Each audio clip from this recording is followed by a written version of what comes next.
Hi guys and welcome back to the channel. Held Dominance, Anthony here. Please remember to like and subscribe and also click that notification bell if you're enjoying what you're seeing and want to see more. Coming up, a Cowboy stays away from that dusty trail, a remarkable comeback on the cards, Town look after their own, and the first of probably many NRL signings for clubs and releases. So, as I reported earlier in the month, Jamal Fogarty was looking to leave the Gold Coast Titans with a mooted swap deal with the Raiders for Josh Hodgson. Well, we don't know about the move for Josh Hodgson, but it has been confirmed to us that Canberra Raiders have signed Jamal Fogarty for a 3-year deal after he was released by Titans from his final 2 years of his contract. Fogarty has played 41 games for the Titans after debuting in 2017, leading the team to the finals in 2021, and bowed out after, but they bowed out in week 1 of the playoffs to the Sydney City Roosters. On the move, Fogarty said, "I'm super excited about coming down and meeting the squad. The Raiders have a great roster and the coach in Ricky Stewart, and they've had some success over the past few seasons, and I'm really excited to join in them and being part of it. Playing with someone like Jack Whiten is something I'm really looking forward to, and building a relationship with him on field. He's an X-Factor player, and hopefully I can do my job and help free him up to do what he does best." There has also been announced that Fogarty's teammate Tyrone Peachey is out the door of Titans as well, as he is joining the West Tigers from 2022. Peachey, who played 3 Origins for New South Wales in 2018, has been with the Titans for the past 3 seasons after previous stints at Cronulla and Penrith. "I'm really excited to join the club and get stuck into work with the West Tigers, Peachey said. "I have been really impressed by Madge and the way he approaches the game, and I'm looking forward to working under him." Also, South Sydney have announced that Mark Nichols will be extending his stay with the club, as they say, "We're really excited to have Mark staying with the club for at least 2 more seasons," said the Rabbitohs head of football Mark Ellison. "He is a senior player with leadership skills amongst our group, and he's a fantastic example of perseverance and determination to succeed." The New Zealand Warriors, however, have decided to part company with prop Kane Evans after he was released from his final year of his contract with the New Zealand club. By mutual agreement, we've parted ways amicably to enable Kane to pursue opportunities in Super League, said Warriors recruitment manager Peter O'Sullivan. Manly have signed Ethan Bulmer, re-signed Josh Tafau and Morgan Boyle, and paid tribute to 5 departing players. Bulmer joins the club on a 2-year deal from the Broncos, and the 21-year-old had played 25 matches for Brisbane since debuting in 2020. Ethan is a highly promising player who will add another dimension to our strong forward pack, Manly coach Hasler said. "He is only young and still has plenty to learn, but Ethan certainly has the talent and ability to succeed." On top of this signing, Josh Tafau extending his contract will give him his 10th season in Manly colours, and has scored 87 tries in 163 matches for the Seagulls. Boyle has played 25 matches since debuting in 2019. Both him and Tafau have signed for 1-year deals. The signing news comes days after the club officially farewelled Kurt Sorinen, Moses Suli, Tavita Funa, Jack Gozewski and Zach Sadler at the club's presentation dinner on the Sunshine Coast. Up to now, we thought that it was on Curtis Sorinen who had found a new club, as Sorinen had signed for St Helens for the 2022 season. But it turns out that The Dragons confirmed on Wednesday that Suli will be joining the Red V on a 3-year deal. It's exciting to bring a player of Moses' calibre to St George Illawarra, General Manager of Football Ben Harron said. To secure Moses for the next 3 years after trying to sign him a couple of seasons back is certainly pleasing. Our young outside back talent pool will only benefit from the arrival of Moses. Also, the Melbourne Storm have farewelled 11 players following a season that ended in defeat in the preliminary finals. I'll try and get my words out, not had a drink yet. As well as a highly publicised exit of Josh Adokar to the Bulldogs, along with Max King, Dale Finucane and Nico Hines to the Sharks. The club also moved on Brenko Lee to the Brisbane Broncos and Aaron Penn to the Gold Coast Titans. As well as moving on Aaron Booth, Judah Turahui, Riley Jacks, Dan Atkinson and Tyson Smoothie, who all won't be returning for 2022. And there was only one other signing of this week to finish up our roundup, and it seems to be for the Bulldogs as they sign Braden Byrne from the South Sydney Rabbitohs. Byrne signed on for a 2-year deal with the Bulldogs and has spent the last 5 years at South after recovering from a knee injury sustained last year, and the 25-year-old returned to play 8 matches for the Rabbitohs in 2021.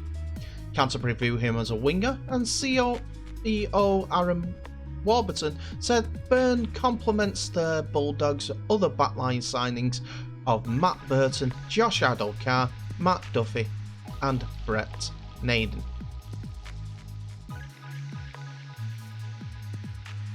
Former North Queensland Cowboy NRL Grand Final Playmaker Tamari Martin is making a comeback to Rugby League as he's attempting to win a contract with the Brisbane Broncos. Martin retired from the game at age 24 in 2019 following bleeding in the brain, and his career looked to be over when specialists barred him from playing contact sports.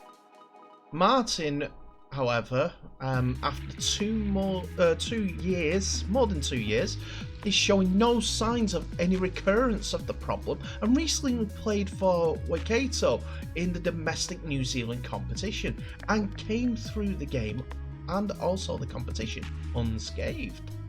Now at the age of 26, he's hoping to win a contract with Waynham in Brisbane and make his way into the Broncos system.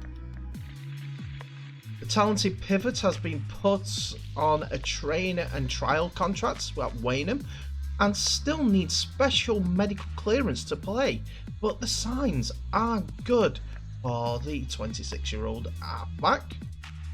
And a move to the Broncos could be a good shift for both the player and the club, as the Broncos have had awful problems in the halves in the last season or so, and a crafty ball player like Martin could be the answer to their prayers. Don't get me wrong, a lot of work needs to be done for player welfare and also for the club's liability, with a player with this sort of injury would need to be covered. But if he stays fit and there's no recurrence and he gets medical coverage, I don't see why not. He's a grand final player. He's part of the last decent North Queensland side. Let's see how it all angles out, but with everything it's a risk, and I wish him luck, and I hope that he doesn't get disappointed, as it does bring hope to all those injured players before him and after him, that there is a way back if you do the right thing. Good luck.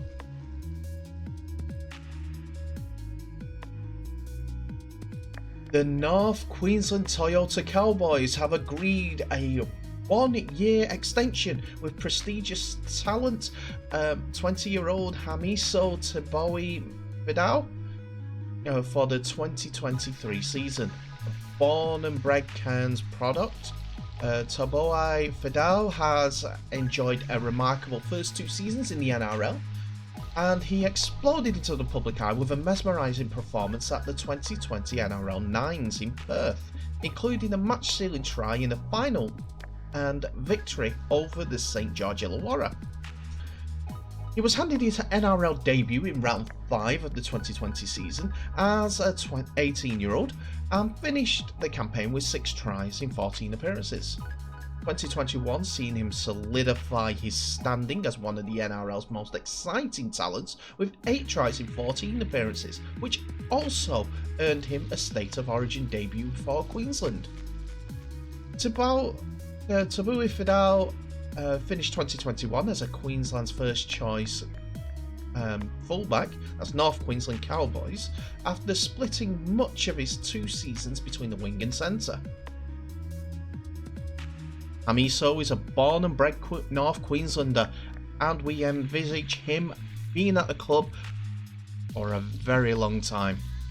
Cowboys head of football Michael Luck said, "We have been in constant dialogue with Hamiso's management around his development and long-term playing ambitions, and we are thrilled to be able to agree terms until the end of 2023. Hamiso has had the opportunity to work on his game under Todd and his coaching staff in his preferred position over the next 2 seasons and grow into what we believe he can be, one of the Premier's strike backs in the competition. Hamiso has the ability to do things on the rugby league field very few players in our game can. He is also an outstanding young man who we hope is wearing a Cowboy jersey for many years to come." So it looks like a 2-year deal has been put in place to help develop this young man into the players that Queensland are hoping for. But I think it was on the proviso that he plays in his favourite position, fullback. It'll be an interesting one to see how it develops, and now that he's getting Origin acknowledgement, I'm sure he'll come on the radar of a few other clubs, and a head turner in a couple of years' time with some decent big money might be enough to see him going to one of the bigger clubs. Even though North Queensland are still a big club and not long ago won a premiership, they're not a Melbourne Storm at this moment in time, they're not a South Sydney, and they're not a Penrith Panthers. We'll see how this all plays out, but it's a good deal for both sides, I think, for this next 2 years, but we'll see as the 2022 season gets underway.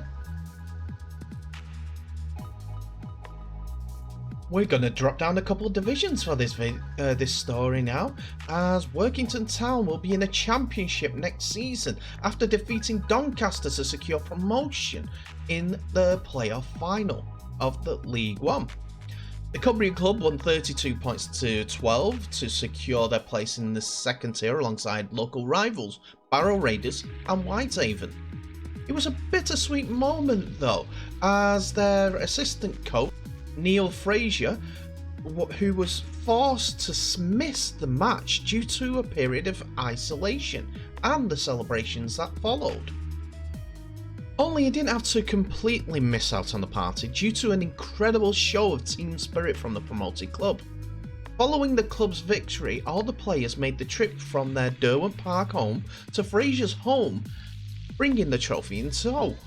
That allowed Fraser to join in the celebrations from the confines of his own garden, as the team were there to celebrate outside the perimeter of the garden, with the other members of coaching staff also along the main road looking into Fraser's garden, I say again.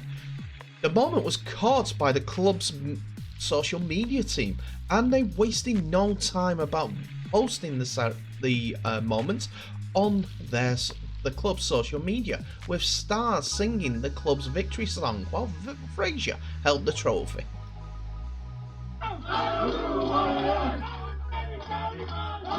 Everybody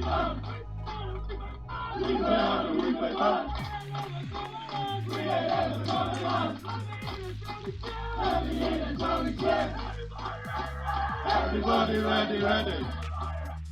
Everybody ready, ready. There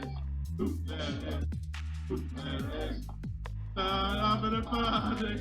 Ghost is up the party. Turn up the party. Big one is in the bin. Big one is in the bin. Big one is in the bin.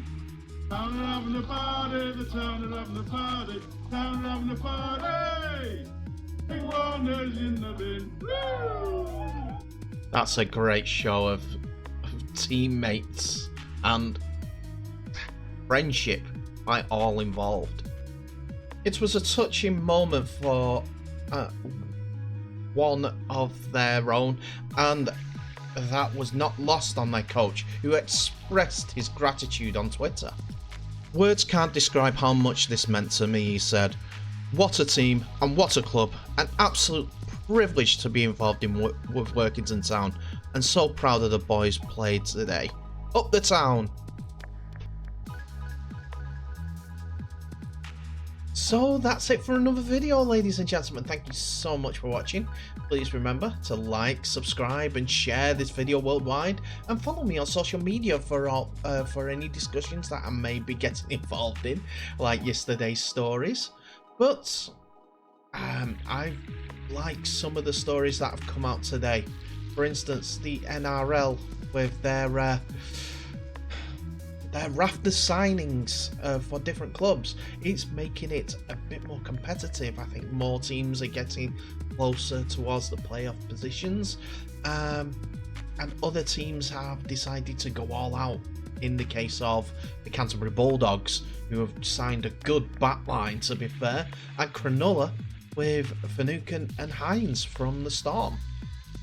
But I also like another story, the one from Workington. Leaving no man behind, as their coach is stuck, should I say, in lockdown due to coronavirus positive test and has to isolate. So, yeah, family club. Them are the ones that stories that I really do like, and I hope that the town all embraces that. But in the meantime, thank you so much for watching. Please remember to share this video with all your friends. Tag people in, please. Maybe they'll be interested in the video. Maybe they share it with people that may not be sure about rugby league, but these stories might push them over the edge to loving the sport like we do.